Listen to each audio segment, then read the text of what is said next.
Hello everyone, welcome back to the channel. ನಾನು ಇವತ್ತಿನ ವಿಡಿಯೋದಲ್ಲಿ ಪಬ್ಲಿಕ್ ಪ್ರಾವಿಡೆಂಟ್ ಫಂಡ್ ಅಂದರೆ PPF ಬಗ್ಗೆ ಹೇಳ್ತೀನಿ. ನನ್ನ ಚಾನಲ್ ಸಬ್ಸ್ಕ್ರೈಬ್ ಮಾಡಿದರೆ ನೀವು ಒಂದು ವಿಡಿಯೋ ನೋಡಿರ್ಬೋದು, ಸುಕನ್ಯಾ ಸಮೃದ್ಧಿ ಯೋಜನಾ ಅಂತ. ಅದು ಹೆಣ್ಮಕ್ಳಿಗೋಸ್ಕರನೇ. ಸ್ವಲ್ಪ ಜನಕ್ಕೆ ಡೌಟ್ ಇರ್ಬೋದು, ಗಂಡು ಮಕ್ಕಳಿಗೆ ಏನು ಮಾಡೋದು, ಲೈಕ್ ಗಂಡು ಮಗುವಿಗಿನ ಫ್ಯೂಚರ್ನ ಸೇಫ್ ಮಾಡೋಕ್ಕೆ ಯಾವ ರೀತಿ ಸೇವ್ ಮಾಡ್ಬೋದು ಅಂತ ಕ್ವಶನ್ಸ್ ಇರುತ್ತೆ. ಅಂಥವರು ಇದನ್ನ ಚೂಸ್ ಮಾಡ್ಬೋದು. ಇಲ್ಲ ಅಂದರೆ ನಿಮ್ಮ ಹೆಣ್ಣು ಮಗು 10 ವರ್ಷದ ಮೇಲಾಗಿದ್ರು ಕೂಡ ಇದನ್ನ ಚೂಸ್ ಮಾಡ್ಬೋದು. ಅಥವಾ ನಿಮಗೆ ಮಕ್ಕಳೇ ಇಲ್ಲ ಅಂದರೂ ಕೂಡ ನೀವೇನಾದ್ರು ಸೇವಿಂಗ್ ಮಾಡಬೇಕು ಅಂತ ಇದ್ರು ಕೂಡ ಇದನ್ನ ಮಾಡ್ಬೋದು. ಇದು ಲೈಕ್ ಸೇವಿಂಗ್ಸ್ ಮಾಡೋಕ್ಕೋಸ್ಕರ ಇರೋ ಫಂಡ್. ಈ ವಿಡಿಯೋದಲ್ಲಿ PPF ಅಂದರೆ ಏನು, ಅದರ ಟೆನ್ಯೂರ್ ಎಷ್ಟಿರುತ್ತೆ, ಏನು ಎಲಿಜಿಬಿಲಿಟಿ ಇರುತ್ತೆ, ಯಾರು ಓಪನ್ ಮಾಡ್ಬೋದು, ಎಷ್ಟು ಡೆಪಾಸಿಟ್ ಲಿಮಿಟ್ ಇರುತ್ತೆ, ಎಲ್ಲದನ್ನೂ ಕೂಡ ಈ ವಿಡಿಯೋದಲ್ಲಿ ತಿಳಿಸ್ಕೊಡ್ತೀನಿ. ಈ ವಿಡಿಯೋನ ಕೊನೆವರೆಗೂ ನೋಡಿ, ನಿಮಗೆ ಕಂಪ್ಲೀಟ್ PPF ಅಂದರೆ ಏನು ಅಂತ ಅರ್ಥ ಆಗುತ್ತೆ. ಫಸ್ಟ್ ಆಫ್ ಆಲ್ PPF ಅಂದರೆ ಏನು? PPF ಒಂದು ಗವರ್ನಮೆಂಟ್ ಸ್ಕೀಮ್ ಅಂತಲೇ ಹೇಳ್ಬೋದು. ಇದು ಒಂದು long term small saving scheme. ಇದು ಸೆಂಟ್ರಲ್ ಗೌರ್ಮೆಂಟ್ ಅಡಿಯಲ್ಲಿ ಬರುತ್ತೆ. ಹಾಗೆ ನಿಮಗೆ ವರ್ಷ ವರ್ಷ ನಿಮ್ಮ ಸೇವಿಂಗ್ಸ್ಗೆ ಅವರು ಬಡ್ಡಿನ ಕೊಡ್ತಾ ಹೋಗ್ತಾರೆ. ಇದನ್ನ ತುಂಬ ಜನ ಏನಕ್ಕೆ ಮಾಡ್ತಾರೆ ಅಂದರೆ ಇದು 100% ಸೇಫ್. ಯಾಕಂದರೆ ಇದು ಗವರ್ನಮೆಂಟ್ ಅವ್ರು ನಡೆಸ್ತಿರೋದು. ಇನ್ನೊಂದು ಟ್ಯಾಕ್ಸ್ ಸೇವಿಂಗ್. ಈಗ ತುಂಬ ಜನ ಟ್ಯಾಕ್ಸ್ ಕಟ್ತಿರ್ತೀರಾ, ಇದಕ್ಕೆ ಇನ್ವೆಸ್ಟ್ ಮಾಡೋಕ್ಕೆ ಶುರು ಮಾಡಿದರೆ ಟ್ಯಾಕ್ಸ್ ಕಡಿಮೆ ಆಗುತ್ತೆ. ಹಾಗೆ ಇದು ಲಾಂಗ್ ಟರ್ಮ್ ಇನ್ವೆಸ್ಟ್ಮೆಂಟ್, ಒಳ್ಳೆ ರಿಟರ್ನ್ ಕೊಡುತ್ತೆ ಮತ್ತು ವರ್ಷ ವರ್ಷ ಕಾಂಪೌಂಡಿಂಗ್ ಆಗುತ್ತೆ. ಕಾಂಪೌಂಡಿಂಗ್ ಅಂದರೆ ತುಂಬ ಜನಕ್ಕೆ ಗೊತ್ತಿರ್ಬೋದು, ನಿಮಗೆ ಇಂಟ್ರೆಸ್ಟ್ ಬಂದಿರುತ್ತಲ್ಲ ಅದಕ್ಕೆ ಮತ್ತೆ ಇಂಟ್ರೆಸ್ಟ್ ಬರೋದು, ಅಂದರೆ ಬಡ್ಡಿಗೆ ಚಕ್ರ ಬಡ್ಡಿ ಬರುತ್ತೆ. ಇನ್ನು ಟೆನ್ಯೂರ್ ನೋಡೋದಾದರೆ ಇದು ಬಂದು 15 ವರ್ಷದ ಸ್ಕೀಮ್. ಎಕ್ಸಾಂಪಲ್ 2019ರಲ್ಲಿ ಇನ್ವೆಸ್ಟ್ಮೆಂಟ್ ಮಾಡಿದ್ರಿ ಅಂದರೆ 2035ಕ್ಕೆ ನೀವು ಅಮೌಂಟ್ನ ತೆಗಿಬೋದು. ಇಲ್ಲ ಅಂದರೆ ನಿಮಗೆ ಎಕ್ಸ್ಟೆಂಡ್ ಮಾಡಬೇಕು ಅಂದರೂ ಕೂಡ ನೀವು ಎಕ್ಸ್ಟೆಂಡ್ನ ಮಾಡ್ಬೋದು. ಎಕ್ಸ್ಟೆಂಡ್ ಮಾಡಬೇಕಾದ್ರೆ ನಿಮಗೆ 2 ಆಪ್ಷನ್ನ ಕೊಡ್ತಾರೆ. ಮೊದಲನೇ ಆಪ್ಷನ್ ಬಂದು ನೀವು ಎಷ್ಟು ದುಡ್ಡನ್ನ ಸೇವ್ ಮಾಡಿರ್ತೀರಾ ಅದಕ್ಕೆ ಮತ್ತೆ ಕಂಟಿನ್ಯೂ ಸೇವಿಂಗ್ಸ್ ಮಾಡ್ತಾ ಹೋಗೋದು. ಇನ್ನೊಂದೇನು ಅಂದರೆ ನೀವು ಅಲ್ಲಿಗೆ ಅದಕ್ಕೆ ದುಡ್ಡು ಹಾಕೋದನ್ನ ನಿಲ್ಲಿಸ್ತೀರಾ, ಬಟ್ ನೀವು ಆಲ್ರೆಡಿ ಸೇವ್ ಆಗಿರುತ್ತಲ್ಲ ಅದಕ್ಕೆ ಬಡ್ಡಿ ಬರ್ತಾ ಇರುತ್ತೆ. ಈ ರೀತಿ 2 ಆಪ್ಷನ್ಸ್ನ ಕೊಡ್ತಾರೆ. ನೀವೇನಾದರೂ 15 ವರ್ಷದ ಮೇಲೆ ಇಡಬೇಕು ಅಂತ ಅಂದರೆ, ಆದರೆ ನೀವು 5 ವರ್ಷಕ್ಕೆ ಎಕ್ಸ್ಟೆಂಡ್ ಮಾಡ್ತಾ ಹೋಗುತ್ತೆ. ಅಂದರೆ ಲೈಕ್ ಈಗ 15 ವರ್ಷ ಆದಮೇಲೆ ನೀವು ತೆಕ್ಕೋಬೋದು, ಇಲ್ಲಾಂದರೆ 5 ವರ್ಷ ಎಕ್ಸ್ಟೆಂಡ್ ಮಾಡಿ 20 ವರ್ಷಕ್ಕೆ ತೆಕ್ಕೋಬೋದು. ಅಥವಾ ಮತ್ತೆ ಇನ್ನೂ ಇನ್ವೆಸ್ಟ್ ಮಾಡಬೇಕಾ 25 ವರ್ಷಕ್ಕೆ ಆದಾಗ ತೆಕ್ಕೋಬೇಕು. ಈ ರೀತಿ ಇರುತ್ತೆ. 1 ವರ್ಷಕ್ಕೆ 2 ವರ್ಷಕ್ಕೆ ಆಗಲ್ಲ, 5 ವರ್ಷಕ್ಕೆ ಮಾಡಬೇಕಿರುತ್ತೆ. ಇನ್ನು ಇದಕ್ಕೆ ಮಿನಿಮಮ್ ಎಷ್ಟು ಹಾಕಬೇಕು, ಮ್ಯಾಕ್ಸಿಮಮ್ ಎಷ್ಟು ಹಾಕಬೇಕು ಅದರದ್ದೆಲ್ಲ ಈ ವಿಡಿಯೋದಲ್ಲಿ ತಿಳಿಸ್ಕೊಡ್ತೀನಿ. ಹಾಗೆ ನೀವೇನಾದರೂ ಎಕ್ಸ್ಟೆಂಡ್ ಮಾಡಬೇಕು ಅಂದರೆ ನೀವು ಫಾರ್ಮ್ H ಅಂತ ಒಂದು ಬರುತ್ತೆ, ಅದನ್ನ ಸಬ್ಮಿಟ್ ಮಾಡಬೇಕಿರುತ್ತೆ. ಆಗಿದ್ರೆ ನೀವು ಎಕ್ಸ್ಟೆಂಡ್ನ ಮಾಡ್ಬೋದು. ಇದನ್ನ ಪಾಸ್ ಮಾಡ್ಕೊಂಡು ನೋಡ್ಕೊಳ್ಳಿ. ನಿಮಗೆ ನಾನು ಹೇಳ್ತಿರೋದು ಕನ್ಫ್ಯೂಸ್ ಆದರೆ ಇದನ್ನ ನೋಡಿದಾಗ ಅರ್ಥ ಆಗುತ್ತೆ. ಇನ್ನು ಹಾಗೆ ಹೇಳ್ದಾಗೆ ಯೂಶ್ವಲಿ 15 ವರ್ಷ ಟೆನ್ಯೂರ್ ಇರುತ್ತೆ. ಅದನ್ನ ಏನಾದ್ರು ಎಕ್ಸ್ಟೆಂಡ್ ಮಾಡ್ಬೋದಾ? ಎಸ್, ನೀವು ಮಾಡ್ಬೋದು. 5 ವರ್ಷದಾಗೆ ನೀವು ಎಷ್ಟು ಸಲ ಬೇಕಾದ್ರೂ ಇದನ್ನ ಎಕ್ಸ್ಟೆಂಡ್ ಮಾಡ್ಬೋದು. ಆದರೆ ನೀವು ಎಕ್ಸ್ಟೆಂಡ್ ಮಾಡೋದಾದರೆ ಫಾರ್ಮ್ H ಅಂತ 1 ವರ್ಷದ ಒಳಗೆ ನೀವು ಸಬ್ಮಿಟ್ ಮಾಡಬೇಕಿರುತ್ತೆ. ಫಾರ್ಮ್ H ಯಾವಾಗ ಸಬ್ಮಿಟ್ ಮಾಡಬೇಕು ಅಂತ ಅಂದರೆ ನೀವು ಅದಕ್ಕೆ ಇನ್ನೂ ಕಾಂಟ್ರಿಬ್ಯೂಷನ್ ಮಾಡಬೇಕು ಅಂತ ಇದ್ದರೆ ಮಾತ್ರ ಫಾರ್ಮ್ H ಸಬ್ಮಿಟ್ ಮಾಡಬೇಕು. ಇಲ್ಲ ಅಂತ ಅಂದರೆ ಈಗ ಸೇವ್ ಆಗಿರೋ ದುಡ್ಡಿಗೇನೆ ಬಡ್ಡಿ ಬರ್ತಾ ಇರಬೇಕು ಅಂದರೆ ಏನು ಈ ಫಾರ್ಮ್ H ಬೇಡ. ಇನ್ನು 15 ವರ್ಷ ಆದಮೇಲೆ ನೀವು ಎಕ್ಸ್ಟೆಂಡ್ ಮಾಡಬೇಕು ಅಂತ ಇರ್ತೀರಾ, ಬಟ್ ಆ 5 ವರ್ಷದಲ್ಲಿ ನಿಮಗೇನಾದ್ರು ದುಡ್ಡನ್ನ ತೆಕ್ಕೊಳೋ ಅಂಥ ಪರಿಸ್ಥಿತಿ ಬಂತು, ಆಗ ನೀವು ಎಷ್ಟು ದುಡ್ಡು ತೆಕ್ಕೋಬೋದು ಅಂದರೆ ಅಪ್ ಟು 60% ನೀವು ತೆಕ್ಕೋಬೋದು. ಅಂದರೆ ಎಕ್ಸಾಂಪಲ್ ತೋರಿಸ್ತೀನಿ ನೋಡಿ. ಈಗ 2010ರಲ್ಲಿ ಅಕೌಂಟ್ ಓಪನ್ ಮಾಡಿದ್ರಿ. 2025ಕ್ಕೆ ಮೆಚುರಿಟಿ ಆಗುತ್ತೆ. ಆವಾಗ 10 ಲಕ್ಷ ಬ್ಯಾಲೆನ್ಸ್ ಇದೆ ಅಂತ ಅನ್ಕೊಳ್ಳಿ. ಈಗ ಎಕ್ಸ್ಟೆಂಡ್ ಮಾಡಿದ್ದೀರಾ 5 ವರ್ಷಕ್ಕೆ. 2025ರಿಂದ 2030 ತನಕ ಎಕ್ಸ್ಟೆಂಡ್ ಆಗಿದೆ. 10 ಲಕ್ಷ ಸೇವ್ ಆಗಿದೆಯಲ್ಲ, ಇದರಲ್ಲಿ ನೀವು 60% ಅಂದರೆ 6 ಲಕ್ಷ ಬೇಕಾದರೆ ನೀವೇನಾದರೂ ಅರ್ಜೆನ್ಸಿ ಇದ್ದಾಗ ತೆಕ್ಕೋಬೋದು. ಈ 6 ಲಕ್ಷ ಅಷ್ಟೇ ನೀವು ತಗೊಳಕ್ಕಾಗೋದು. ಲೈಕ್ ಈಗ ಒಂದ್ಸಲ 6 ಲಕ್ಷ ತಗೊಂಡು ಇನ್ನೊಂದ್ಸಲ 4 ಲಕ್ಷ ಆ ಥರ ಆಗಲ್ಲ. ನೀವು ಒಂದೇ ಸಲನಾದ್ರು 6 ಲಕ್ಷ ತಗೋಬೋದು. ಇಲ್ಲಾಂದರೆ 2026ರಲ್ಲಿ ಒಂದು 2 ಲಕ್ಷ, 2027ರಲ್ಲಿ 1 ಲಕ್ಷ, ಇನ್ನು 2028ರಲ್ಲಿ 1, 2029ರಲ್ಲಿ 1. ಟೋಟಲ್ ಆಗಿ 5 ವರ್ಷದಲ್ಲಿ ನೀವು 6 ಲಕ್ಷನ ತಗೋಬೋದು. ಇದು ಎಕ್ಸಾಂಪಲ್. ನೀವು ಎಷ್ಟು ಇನ್ವೆಸ್ಟ್ ಮಾಡಿರ್ತೀರ ಅದರಲ್ಲಿ 60%. ಇನ್ನು PPF ಅಕೌಂಟ್ನ ಯಾರು ಓಪನ್ ಮಾಡ್ಬೋದು? PPF ಅಕೌಂಟ್ನ ಇಂಡಿಯಾದವರು ಯಾರು ಬೇಕಾದರೂ ಓಪನ್ ಮಾಡ್ಬೋದು. ಹಾಗೆ ಏನಾದರೂ ಮೈನರ್ ಅಂದರೆ 18 ವರ್ಷದ ಒಳಗೆ ಇರೋರು ಏನಾದರೂ ಅಕೌಂಟ್ ಓಪನ್ ಮಾಡಬೇಕು ಅಂದರೆ ಪೇರೆಂಟ್ ಅಥವಾ ಗಾರ್ಡಿಯನ್ ಬಿಹಾಫಲ್ಲಿ ಈ ಅಕೌಂಟ್ನ ಓಪನ್ ಮಾಡ್ಬೋದು. ಅದಕ್ಕೋಸ್ಕರನೇ ನಾನು ಹೇಳಿದ್ದು. ಈಗ ಹೆಣ್ಮಗುಗೆ ಸುಕನ್ಯಾ ಸಮೃದ್ಧಿ ಯೋಜನೆ ಇದೆ. ನಿಮ್ಮ ಗಂಡು ಮಗುವಿಗೆ ನೀವು ಇದನ್ನ ಓಪನ್ ಮಾಡ್ಬೋದು. ಅವು ಮೈನರೇ ಆಗಿರುತ್ತೆ, ಬಟ್ ನಿಮ್ಮ ಆ ಮಗುವಿನ ಬಿಹಾಫಲ್ಲಿ ನೀವು ಅಕೌಂಟ್ ಓಪನ್ ಮಾಡಿರ್ತೀರ. ಈ ರೀತಿ ನೀವು ಸೇವ್ನ ಮಾಡ್ಬೋದು. ಇನ್ನು NRIs ಮಾಡ್ಬೋದಾ? NRIs ಅಂದರೆ ನೀವು ಅಕೌಂಟ್ನ ಓಪನ್ ಮಾಡೋಕ್ಕಾಗಲ್ಲ, ಆದರೆ ಇವರು ಅಕೌಂಟ್ನ ಓಪನ್ ಮಾಡಿದಾಗ ಇಂಡಿಯನ್ ಸಿಟಿಸನ್ ಆಗಿರ್ತಾರೆ.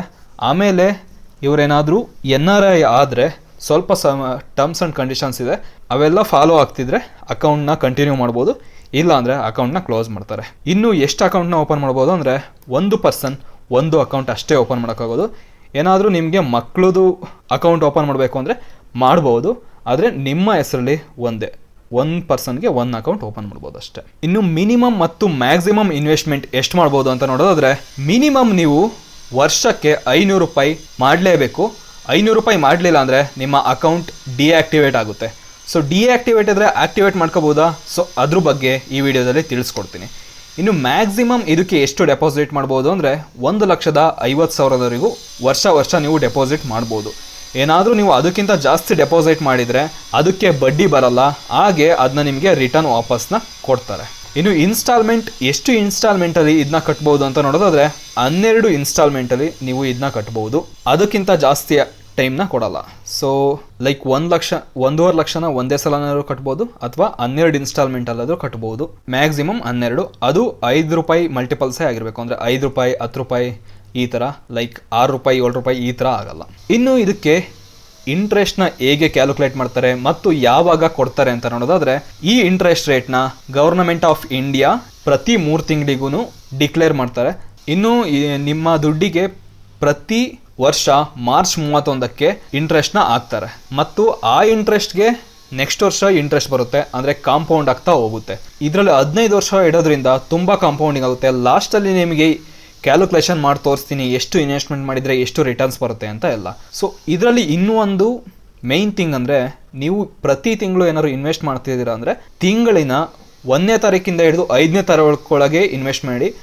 5ನೇ ತಾರೀಕು ಆದಮೇಲೆ ಇನ್ವೆಸ್ಟ್ ಮಾಡಿದರೆ ಅದಕ್ಕೆ ಆ ತಿಂಗಳಿಗೆ ಬಡ್ಡಿ ಬರಲ್ಲ, ನೆಕ್ಸ್ಟ್ನೇ ತಿಂಗಳಿಂದ ಬಡ್ಡಿ ಬರುತ್ತೆ. ಈಗ ನೀವೇನಾದರೂ 6ನೇ ತಾರೀಕು ಹಾಕಿದ್ರಿ ಅಂದ್ಕೊಳ್ಳಿ, ಸೊ 6ನೇ ತಾರೀಕಿಂದ ಹಿಡಿದು 30 ಅಥವಾ 31ನೇ ತಾರೀಕು ತನಕ ಬಡ್ಡಿ ಬರಲ್ಲ, ನೆಕ್ಸ್ಟ್ ಮಂತಿಂದ ಬಡ್ಡಿ ಶುರು ಆಗೋದು.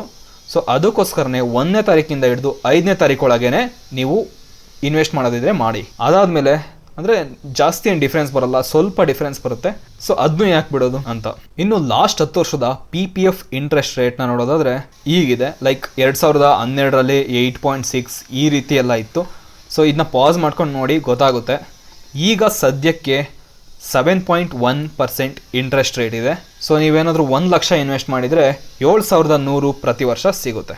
ಹಾಗೆ ಈ ಇಂಟ್ರೆಸ್ಟ್ ರೇಟ್ ಫಿಕ್ಸ್ಡ್ ಅಲ್ಲ, ಇದು ಜಾಸ್ತಿ ಆದರೂ ಆಗ್ಬೋದು, ಕಡಿಮೆ ಆದರೂ ಆಗ್ಬೋದು, ಬಟ್ ಇದು ಸೇಫ್ಟಿ ಅಂತ ಎಲ್ಲರೂ ಹಾಕ್ತಾರೆ. ಸೊ ಈಗ 7.1 ಇರೋದು 2.5 ಆದರೂ ಆಗ್ಬೋದು, ಅಥವಾ 7.1 ಇರೋದು 10 ಆದರೂ ಆಗ್ಬೋದು. ಸೊ ಅದು ಗೌರ್ನಮೆಂಟ್ ಎಷ್ಟು ಪ್ರಾಫಿಟ್ ಆಗ್ತಿದೆ ಅದ್ರ ಮೇಲೆ ಡಿಪೆಂಡ್ ಆಗುತ್ತೆ. ಸೊ ಸದ್ಯಕ್ಕೆ 7.1% ಇದೆ. ಇನ್ನು ಗ್ರಾಫ್ನ ನೋಡೋದಾದರೆ 2012ರಲ್ಲಿ ಎಷ್ಟಿತ್ತು, ಈಗ ಎಷ್ಟಿದೆ, ಬೇರೆ ವರ್ಷಗಳಲ್ಲಿ ಎಷ್ಟಿತ್ತು ಅಂತ ಈಸಿಯಾಗಿ ಈ ಗ್ರಾಫ್ನ ನೋಡಿದರೆ ನಿಮಗೆ ಅರ್ಥ ಆಗುತ್ತೆ. ಇನ್ನು ವಿತ್ಡ್ರಾಲ್ನ ಯಾವಾಗ ಮಾಡ್ಕೋಬೋದು ಮತ್ತು ಎಷ್ಟು ಮಾಡ್ಕೋಬೋದು ಅಂತ ನೋಡೋದಾದರೆ, ಫಸ್ಟ್ ಆಫ್ ಆಲ್ ನೀವು 15 ವರ್ಷ ಆದಮೇಲೆ ವಿತ್ಡ್ರಾ ಮಾಡ್ಕೋಬೋದು, ಒಂದು ಆಪ್ಷನ್. ಅದು ಬಿಟ್ಟರೆ ಮಧ್ಯದಲ್ಲಿ ನಿಮಗೆ ಏನಾದರೂ ಸಿಚುವೇಶನ್ ಬಂತು ಬೇಕು ಅನ್ನೋ ಟೈಮಲ್ಲಿ ನೀವು ವಿತ್ಡ್ರಾನ ಮಾಡ್ಕೋಬೋದು. ಅದು ಯಾವಾಗ ಅಂದರೆ, ನೀವು ಇನ್ವೆಸ್ಟ್ಮೆಂಟ್ ಮಾಡಿ 5 ವರ್ಷದವರೆಗೆ ನೀವು ದುಡ್ಡನ್ನ ತೆಗಿಯೋಕ್ಕಾಗಲ್ಲ, ಅದಾದಮೇಲೆ ತೆಕ್ಕೋಬಹುದು. ಅದಕ್ಕೆ ಸ್ವಲ್ಪ ಕಂಡೀಷನ್ಸ್ ಇದೆ. ಮ್ಯಾಕ್ಸಿಮಮ್ ನೀವು ಎಷ್ಟು ಬ್ಯಾಲೆನ್ಸ್ ಇರುತ್ತಲ್ಲ ಅದರಲ್ಲಿ 50% ಅಷ್ಟೇ ತಗೊಳಕ್ಕಾಗೋದು. ಅದು ಹೇಗೆ ಕ್ಯಾಲ್ಕುಲೇಟ್ ಮಾಡ್ತಾರೆ ಅಂದರೆ, ಲೈಕ್ ಹಿಂದಿನ ವರ್ಷದ್ದು ಎಷ್ಟು ಅಮೌಂಟ್ ಇದೆ, ಅಥವಾ 4ನೇ ವರ್ಷದ್ದು ತನಕ ಎಷ್ಟು ಅಮೌಂಟ್ ಆಗಿದೆ, ಅದರಲ್ಲಿ 50%. ಯಾವ್ದು ಲೋಯೆಸ್ಟ್ ಇರುತ್ತೆ ಅದನ್ನು ಕನ್ಸಿಡರ್ ಮಾಡ್ತಾರೆ, ಜಾಸ್ತಿ ಇರೋದಲ್ಲ. ಇನ್ನು 1 ವರ್ಷದಲ್ಲಿ ಒಂದೇ ಸಲ ವಿತ್ಡ್ರಾ ಮಾಡೋಕ್ಕಾಗೋದು, ಅದ್ರ ಮೇಲೆ ವಿತ್ಡ್ರಾ ಮಾಡೋಕ್ಕಾಗಲ್ಲ. ಒಂದು ಎಕ್ಸಾಂಪಲ್ ನೋಡೋದಾದರೆ, ನೀವೇನಾದರೂ 2018-19 ಈ ಫೈನಾನ್ಷಿಯಲ್ ಪೀರಿಯಡಲ್ಲಿ ಅಕೌಂಟ್ನ ಓಪನ್ ಮಾಡಿದ್ರಿ ಅಂದರೆ, ನೀವು ವಿತ್ಡ್ರಾನ 2023-24ನೇ ಸಾಲಿನಿಂದ ವಿತ್ಡ್ರಾನ ಮಾಡ್ಕೋಬೋದು. ಅಂದರೆ ಬ್ಯಾಲೆನ್ಸ್ನ ನೋಡೋದಾದರೆ, ಲೈಕ್ ಈಗ 4th ಇಯರಲ್ಲಿ ಅಂದರೆ 2021-22 ಅಲ್ಲಿ 2 ಲಕ್ಷ ಇತ್ತು ಅಂದರೆ ಲೈಕ್ 1 ಲಕ್ಷದವರೆಗೂ ತಗೋಬೋದು. ಈಗ ನಾವು ಪ್ರೀವಿಯಸ್ ಇಯರ್ ಅಂದರೆ FY 22-23 ಅಲ್ಲಿ 2,40,000 ಆಗಿದೆ ಅಂದ್ಕೊಳ್ಳಿ. ಇದರಲ್ಲಿ ಯಾವ್ದು ಕಡಿಮೆ ಇದೆ? 2 ಲಕ್ಷ ತಾನೇ ಕಡಿಮೆ. ಸೊ ಇದನ್ನ ಕನ್ಸಿಡರ್ ಮಾಡ್ತಾರೆ. ಸೊ 1 ಲಕ್ಷದವರೆಗೂ ನೀವು ತಗೋಬೋದು. ಇದು ಕನ್ಫ್ಯೂಷನ್ ಆದರೆ ಇದನ್ನ ಬಿಟ್ಬಿಡಿ, ಏನಿಲ್ಲ. ಲೈಕ್ ನೀವು ಸುಮ್ಮನೆ ಇನ್ವೆಸ್ಟ್ ಮಾಡ್ತಾ ಹೋಗಿ, ನಿಮಗೆ ಬೇಕಾದಾಗ ಬ್ಯಾಂಕ್ ಅವ್ರ ಹತ್ರ ಹೋಗಿ ಕೇಳಿ, ಅವ್ರು ನಿಮಗೆ ಯಾವ ರೀತಿ ಎಲಿಜಿಬಲ್ ಇದ್ದೀರಾ ಅದರ ಪ್ರಕಾರ ಕೊಡ್ತಾರೆ. ಇನ್ನೇನಾದರೂ ಇದು ಹಾಗೇ ಇರಲಿ, ಬಿಡ್ಸ್ಕೊಳೋದು ಬೇಡ, ಬಡ್ಡಿ ಬರುತ್ತಲ್ಲ ಇನ್ನು ಮುಂದೆ, ಸೊ ಇದಕ್ಕೇನಾದರೂ ಲೋನ್ನ ತಗೋಬೋದಾ, ಇದನ್ನ ಅಡ ಇಟ್ಬಿಟ್ಟು ಆ ರೀತಿ ಏನಾದರೂ? ಎಸ್, ನೀವು ಲೋನ್ನ ತಗೋಬೋದು. ಆದರೆ ಇದರಲ್ಲೂ ಒಂದು ಕಂಡೀಷನ್ ಇದೆ. ಏನು ಅಂದರೆ, ನೀವು ಲೋನ್ನ 3 ವರ್ಷದಿಂದ ಹಿಡಿದು 6 ವರ್ಷದ ಒಳಗೇನೆ ತಗೋಬೇಕು. ಈಗ 3 ವರ್ಷದ ಒಳಗಿದ್ರೂ ನಿಮಗೆ ಲೋನ್ ಕೊಡಲ್ಲ, 6 ವರ್ಷದ ಮೇಲಾದ್ರೂ ಕೊಡಲ್ಲ. 3ನೇ ವರ್ಷದಿಂದ ಹಿಡಿದು 6ನೇ ವರ್ಷದವರೆಗೂ ನೀವು ಲೋನ್ನ ತಗೋಬೋದು. ಅದು ಎಷ್ಟು ಅಂದರೆ, ನೀವು ಯಾವಾಗ ಲೋನ್ ತಗೊತಿರ್ತೀರ ಅದರಿಂದ 2 ವರ್ಷದ ಹಿಂದೆ ಎಷ್ಟು ಅಮೌಂಟ್ ಸೇವ್ ಆಗಿರುತ್ತೆ ಅದರಲ್ಲಿ 25% ನೀವು ತಗೋಬೋದು. ಅದಕ್ಕೆ ನೀವು ಇಂಟ್ರೆಸ್ಟ್ ಎಷ್ಟು ಕಟ್ಟಬೇಕು ಅಂದರೆ ನೀವು ಲೋನ್ ತಗೋಬೇಕಾದ್ರೆ ಎಷ್ಟು PPF ಇಂದ ಇಂಟ್ರೆಸ್ಟ್ ಬರ್ತಿದೆ ಪ್ಲಸ್ 1% ಇಂಟ್ರೆಸ್ಟ್ನ ನೀವು ಕಟ್ಟಬೇಕಿರುತ್ತೆ. ನೀವು ಯಾವಾಗ ರೀಪೇಮೆಂಟ್ ಮಾಡಬೇಕು ಅಂದರೆ, ನೀವು ಲೋನ್ ತಗೊಂಡು 3 ವರ್ಷದೊಳಗೆ ರೀಪೇಮೆಂಟ್ನ ಮಾಡಬೇಕಿರುತ್ತೆ. ಇನ್ನು ಸೆಕೆಂಡ್ ಲೋನ್ನ ತಗೋಬೋದಾ? ಎಸ್, ತಗೋಬೋದು. ಆದರೆ ಫಸ್ಟ್ ಲೋನ್ ಕ್ಲಿಯರ್ ಆದಮೇಲೆ ಸೆಕೆಂಡ್ ಲೋನ್ ತಗೊಳಕ್ಕಾಗೋದು. ಏನಾದರೂ ನೀವು ಮಧ್ಯದಲ್ಲೇ ಇದಕ್ಕೆ ಇನ್ವೆಸ್ಟ್ಮೆಂಟ್ ಮಾಡೋದನ್ನ ಸ್ಟಾಪ್ ಮಾಡ್ತೀರಾ, ಸೊ ಏನಾಗುತ್ತೆ ಆಗ ಅಕೌಂಟು? ಮತ್ತೆ ರಿವ್ಯೂ ಮಾಡ್ಬೋದಾ? ಈ ರೀತಿಯೂ ಕ್ವಶನ್ ಬರ್ಬೋದು. ಸೊ ನೀವೇನಾದರೂ ಅದರ ಡಿಸ್ಕಂಟಿನ್ಯೂ ಮಾಡಿದರೆ ಮತ್ತೆ 1 ವರ್ಷ ಅಥವಾ 2 ವರ್ಷ ಆದಮೇಲೆ ಕಂಟಿನ್ಯೂ ಮಾಡಬೇಕು ಅಂತ ಇದ್ದರೆ ಮಾಡ್ಬೋದು. ಆದರೆ ಈಗ 2 ವರ್ಷ ಹಾಕಿಲ್ಲ ಅಂತ ಅಂದರೆ ಅದಕ್ಕೆ ಮಿನಿಮಮ್ ಅಮೌಂಟ್ ಎಷ್ಟು? 500 ರೂಪಾಯಿ. ಸೊ 500 ರೂಪಾಯಿ ಪ್ಲಸ್ 50 ರೂಪಾಯಿ ಫೈನ್. ಸೊ ಟೋಟಲ್ 550 ರೂಪಾಯಿ ಕಟ್ಬಿಟ್ಟು ಹಿಂದಿನ ವರ್ಷದ್ದು ಈ ವರ್ಷದಿಂದ ಮತ್ತೆ ನೀವು ಶುರು ಮಾಡ್ಬೋದು. ಈ ರೀತಿ ಇರುತ್ತೆ. ಸೊ ಇದರಲ್ಲಿ ನಿಮ್ಗೆ ಏನೇ ಕನ್ಫ್ಯೂಷನ್ ಆದರೂ ಕಮೆಂಟ್ ಮಾಡಿ, ಅದರಲ್ಲಿ ನಿಮಗೆ ಅರ್ಥ ಆಗೋ ಥರ ತಿಳಿಸ್ಕೊಡ್ತೀನಿ, ಅಥವಾ ಇಲ್ಲಿರೋದನ್ನ ಓದಿ ಅರ್ಥ ಆಗುತ್ತೆ. ಇನ್ನು ಟ್ಯಾಕ್ಸ್ ಬೆನಿಫಿಟ್ಸ್ ಏನೇನು ಸಿಗುತ್ತೆ ಅಂದರೆ ಇ ಅಂದರೆ exempt on investment, exempt on interest, exempt on maturity. ಈಗ ಯೂಶ್ವಲಿ ನೀವೇನಾದರೂ ಟ್ಯಾಕ್ಸ್ ಕಟ್ತಾ ಇದ್ರೆ ನಿಮಗೆ ಟ್ಯಾಕ್ಸ್ ಫೈಲಿಂಗ್ ಎಲ್ಲ ಮಾಡ್ತಿರ್ತೀರಲ್ಲ, ಅದರಲ್ಲಿ ಗೊತ್ತಿರುತ್ತೆ ಸ್ವಲ್ಪ ಸೆಕ್ಷನ್ಸ್ಗಳಿದೆ. ಅದರಲ್ಲಿ ನೀವು ರೀಬೇಟ್ನ ಅಂದರೆ ಈಗ 15 ಲಕ್ಷ ನಿಮ್ಮ ಇನ್ಕಮ್ ಇರುತ್ತೆ, ಈಗ 15 ಲಕ್ಷಕ್ಕೂ ಟ್ಯಾಕ್ಸ್ ಕಟ್ಟಬೇಕಿರುತ್ತೆ. ಅದ್ರ ಬದಲು ನೀವೇನಾದ್ರು ಇದಕ್ಕೆ ಇನ್ವೆಸ್ಟ್ಮೆಂಟ್ನ ಮಾಡ್ತಾ ಇದ್ರೆ ನಿಮಗೆ 15 ಲಕ್ಷಕ್ಕಲ್ಲ ಅಪ್ ಟು 1.5 ಲ್ಯಾಕ್ ಅಂದರೆ ಲೈಕ್ 13.5 ಲಕ್ಷಕ್ಕೆ ಟ್ಯಾಕ್ಸ್ ಕಟ್ಟಬೇಕಿರುತ್ತೆ. ಇನ್ನು 1.5 ಲಕ್ಷಕ್ಕೆ ಯಾವುದೇ ಥರ ಟ್ಯಾಕ್ಸ್ ಕಟ್ಟೋ ಆಗಿರಲ್ಲ.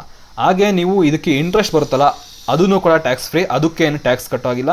ಹಾಗೆ ನೀವು ಮೆಚುರಿಟಿ ಆದಮೇಲೆ ದುಡ್ಡು ತಗೊತಿರ್ತೀರಲ್ಲ ಆಗಲೂ ಕೂಡ ಟ್ಯಾಕ್ಸ್ ಏನು ಕಟ್ಟೋದು ಬೇಕಾಗಿಲ್ಲ. ಆದರೆ ಈಗ ಸ್ಟಾಕ್ ಮಾರ್ಕೆಟಲ್ಲಿ, ಮ್ಯೂಚುವಲ್ ಫಂಡ್ಸಲ್ಲಿ ಇದರಲ್ಲೆಲ್ಲ ಟ್ಯಾಕ್ಸ್ ಕಟ್ಟಬೇಕಿರುತ್ತೆ, ಇದರಲ್ಲೇನು ಟ್ಯಾಕ್ಸ್ ಕಟ್ಟೋ ಆಗಿಲ್ಲ. ಇನ್ನು ಈ PPF ಅಕೌಂಟ್ನ ಎಲ್ಲಿ ಓಪನ್ ಮಾಡೋದು ಅಂತ ನೋಡಿದ್ರೆ, ನೀವು ಯಾವುದೇ ಒಂದು ಪೋಸ್ಟ್ ಆಫೀಸಲ್ಲಿ ಈ PPF ಅಕೌಂಟ್ನ ಓಪನ್ ಮಾಡ್ಬೋದು. ಇಲ್ಲ ಅಂದರೆ SBI, HDFC, ICICI bank, Axis bank, ಈ ಥರ ತುಂಬ ಬ್ಯಾಂಕ್ಗಳು ಕೂಡ ಇದನ್ನ ಆಫರ್ ಮಾಡ್ತವೆ. ಇದನ್ನ ನೀವು ಓಪನ್ ಮಾಡ್ಬೋದು. ಇಲ್ಲ ಅಂದರೆ ಆನ್ಲೈನ್ ನೆಟ್ ಬ್ಯಾಂಕಿಂಗಲ್ಲಿ ಕೂಡ ಸ್ವಲ್ಪ ಬ್ಯಾಂಕ್ಗಳು ಆಫರ್ ಮಾಡ್ತವೆ, ಅಲ್ಲೂ ಕೂಡ ನೀವು ಓಪನ್ನ ಮಾಡ್ಬೋದು. ಇನ್ನೇನಾದರೂ ನೀವು ಯಾರು ಮಾಡಿಸಿರ್ತೀರಲ್ಲ ಅವ್ರದ್ದೇನಾದ್ರು ಇನ್ ಕೇಸ್ ಡೆತ್ ಆಯಿತು ಅಂತಂದರೆ ನಾಮಿನಿನ ಆ್ಯಡ್ ಮಾಡಿರ್ಬೋದು. ಅವ್ರಿಗೆ ಎಷ್ಟು % ಹೋಗಬೇಕು ಅದನ್ನೂ ಎಲ್ಲ ಮೆನ್ಷನ್ ಮಾಡ್ಬೋದು. ಲೈಕ್ 1% ಇದ್ದರೆ 100% ಅವ್ರಿಗೆ ಹೋಗುತ್ತೆ. ಏನಾದ್ರು ನೀವು 2 ನಾಮಿನಿ ಹಾಕಿದ್ರಿ ಅಂದರೆ ನೀವು ಪರ್ಸೆಂಟೇಜ್ನ ಚೂಸ್ ಮಾಡ್ಬೋದು. ಇನ್ನು ನಾನು ಸುಕನ್ಯಾ ಸಮೃದ್ಧಿ ಯೋಜನಾ ಬಗ್ಗೆ ಹೇಳಿದ್ದೆ. ಅದೇನು ಅಂದರೆ ನಿಮ್ಮ ಮಗು 10 ವರ್ಷದ ಒಳಗಿದ್ರೆ ಅಂದರೆ ಹೆಣ್ಣು ಮಗು, ಆ ಮಗುವಿನ ಭವಿಷ್ಯಕ್ಕಾಗಿ ನೀವು ಸೇವಿಂಗ್ಸ್ ಮಾಡ್ಬೋದು ಅಂತ ತಿಳಿಸ್ಕೊಟ್ಟಿದೆ. ಸೊ ಏನಾದ್ರು ಗಂಡು ಮಗು ಇದ್ದರೆ ಏನು ಮಾಡೋದು? ಸೊ ಈ PPF ಬೆಟರ್ ಚಾಯ್ಸ್ ಅಂತಲೇ ನಾನು ಹೇಳ್ತೀನಿ.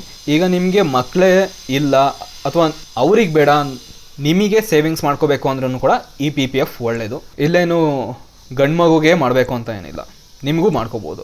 ಅಥವಾ ಸುಕನ್ಯಾ ಸಮೃದ್ಧಿ ಯೋಜನಾ ನಿಮ್ಮ ಮಗು 10 ವರ್ಷದೊಳಗಿದ್ರೆ ಇನ್ವೆಸ್ಟ್ಮೆಂಟ್ ಮಾಡಬೇಕು, 10 ವರ್ಷದ ಮೇಲಿದ್ರೆ ಇನ್ವೆಸ್ಟ್ಮೆಂಟ್ ಮಾಡಬೇಕು ಅಂತ ಅಂದರೆ ಈ ಆಪ್ಷನ್ನ ಚೂಸ್ ಮಾಡ್ಕೋಬೋದು. ಇನ್ನೂ ಸ್ವಲ್ಪ ಬೇಸಿಕ್ ನಿಮಗೇನಾದ್ರು ಸ್ವಲ್ಪ ಕ್ವಶನ್ಸ್ಗಳು ಬಂದರೆ ಮೈಂಡಲ್ಲಿ, ಅದಕ್ಕೆ ಇಲ್ಲ ಆನ್ಸರ್ಗಳಿದೆ ನೋಡಿ. ಎಕ್ಸೆಸ್ ಕಾಂಟ್ರಿಬ್ಯೂಷನ್ ಅಂದರೆ ಈಗ ಮ್ಯಾಕ್ಸಿಮಮ್ ಲಿಮಿಟ್ 1.5 ಲ್ಯಾಕ್, ಮಿನಿಮಮ್ 500 ರೂಪಾಯಿ ಇದೆ. ಸೊ ಮ್ಯಾಕ್ಸಿಮಮ್ 1.5ಗಿಂತ ಜಾಸ್ತಿ ಹಾಕಿದರೆ ನಮ್ಗೆ ಅದಕ್ಕೆ ಇಂಟ್ರೆಸ್ಟ್ ಕೊಡ್ತಾರಾ? ನೋ, 1.5 ಲ್ಯಾಕ್ವರೆಗೂ ಅಷ್ಟೇ ಇಂಟ್ರೆಸ್ಟ್ ಕೊಡೋದು. ನೀವೇನಾದ್ರು ಜಾಸ್ತಿ ಹಾಕಿದ್ರೂ ಕೂಡ ನಿಮ್ಮ ಬ್ಯಾಂಕ್ ಅವ್ರಿಗೆ ಇನ್ಫಾರ್ಮ್ ಮಾಡಿ, ಅವರು ನಿಮಗೆ ವಾಪಸ್ ಹಾಕ್ತಾರೆ ಅಥವಾ ಅವರೇ ಫೈನಾನ್ಷಿಯಲ್ ಎಂಡಲ್ಲಿ ವಾಪಸ್ ಹಾಕ್ತಾರೆ. ಇನ್ನು ಇಂಟ್ರೆಸ್ಟ್ ಯಾವಾಗ ಕ್ರೆಡಿಟ್ ಆಗುತ್ತೆ ನಿಮ್ಮ ಅಕೌಂಟ್ಗೆ? ಪ್ರತಿ ವರ್ಷ 31 ಮಾರ್ಚ್ಗೆ ಇಂಟ್ರೆಸ್ಟ್ ಕ್ರೆಡಿಟ್ ಆಗುತ್ತೆ. ಈ PPF ಅಕೌಂಟ್ನ ಟ್ರಾನ್ಸ್ಫರ್ ಮಾಡ್ಬೋದಾ ಅಂದರೆ ಲೈಕ್ ಪೋಸ್ಟ್ ಆಫೀಸಿಂದ ಬ್ಯಾಂಕ್ಗೆ ಅಥವಾ ಒಂದು ಬ್ಯಾಂಕಿಂದ ಇನ್ನೊಂದು ಬ್ಯಾಂಕ್ಗೆ, ಲೈಕ್ SBI ಇಂದ ಆಕ್ಸಿಸ್ಗೆ ಅಥವಾ HDFCಗೆ? ಎಸ್, ನೀವು ಮಾಡ್ಬೋದು. ಅವ್ರನ್ನ ಪ್ರೊಸೀಜರ್ ಕೇಳಿ ಅವರೇ ಎಲ್ಲ ತಿಳಿಸ್ಕೊಡ್ತಾರೆ. ಇನ್ನೇನಾದರೂ ನೀವು ಮೆಚುರಿಟಿ ಆದಮೇಲೆ ಅದಕ್ಕೆ ಇನ್ವೆಸ್ಟ್ಮೆಂಟ್ ಮಾಡೋದನ್ನ ಸ್ಟಾಪ್ ಮಾಡಿದ್ರಿ ಅಂದರೆ ಏನಾಗುತ್ತೆ? ಆಟೋಮೆಟಿಕಲಿ ನೀವೇನಾದರೂ 1 ವರ್ಷದೊಳಗೆ ತಗೊಳ್ಳಿಲ್ಲ ಅಂದರೆ 5 ವರ್ಷಕ್ಕೆ ಎಕ್ಸ್ಟೆಂಡ್ ಆಗಿಬಿಟ್ಟು ನೀವು ಎಷ್ಟು ಸೇವಿಂಗ್ ಆಗಿರುತ್ತಲ್ಲ ಅದಕ್ಕೆ ಇಂಟ್ರೆಸ್ಟ್ ಬರ್ತಾ ಇರುತ್ತೆ. ನೀವೇನಾದರೂ ಮತ್ತೆ ಎಕ್ಸ್ಟ್ರಾ ಪೇ ಮಾಡಬೇಕು ಅಂದರೆ ಫಾರ್ಮ್ ನೆಟ್ಸ್ನ ಸಬ್ಮಿಟ್ ಮಾಡಿಬಿಟ್ಟು ಕಂಟಿನ್ಯೂ ಮಾಡ್ಬೋದು. ಇನ್ನೂ 15 ವರ್ಷದೊಳಗೆ ಏನಾದರೂ ಕ್ಲೋಸ್ ಮಾಡ್ಬೋದಾ? ಎಸ್, ಮಾಡ್ಬೋದು. ಆದರೆ ಏನಾದರೂ ಮೆಡಿಕಲ್ ಕಂಡೀಷನ್, ಏನಾದರೂ ಎಜುಕೇಷನಿಗೆ ಬೇಕು ಅನ್ನೋ ಟೈಮಲ್ಲಿ ಮಾತ್ರ ಇದನ್ನ ನೀವು ಕ್ಲೋಸ್ ಮಾಡಿ ಅಮೌಂಟ್ನ ತಗೋಬೋದು. ಇಲ್ಲ ಅಂದರೆ ಆಗಲ್ಲ. ಲೈಕ್ ತುಂಬ ಕಂಡೀಷನ್ಸ್ ಇದೆ, ಅವೆಲ್ಲ ಫಾಲೋ ಮಾಡ್ತಿದ್ರೆ ನೀವು ಪ್ರೀಮೇಚೂರ್ ಕ್ಲೋಸ್ ಮಾಡ್ಬೋದು. ಇನ್ನು ನೀವು ಎಷ್ಟು ಅಮೌಂಟ್ ಹಾಕಿದರೆ ಎಷ್ಟು ದುಡ್ಡು ಬರುತ್ತೆ ಅಂತ ನೋಡಿದ್ರೆ, ಲೈಕ್ ನೀವು ಏನಾದರೂ ಪ್ರತಿ ತಿಂಗಳು ಬರೀ 500 ರೂಪಾಯಿ ಹಾಕಿದ್ರೂ ಕೂಡ 15 ವರ್ಷಕ್ಕೆ 90,000 ಸೇವ್ ಆಗಿರುತ್ತೆ. ಅದಕ್ಕೆ ಟೋಟಲ್ ಇಂಟ್ರೆಸ್ಟ್ ಎಲ್ಲ ಸೇರಿಬಿಟ್ಟು 1,60,812 ಬರುತ್ತೆ.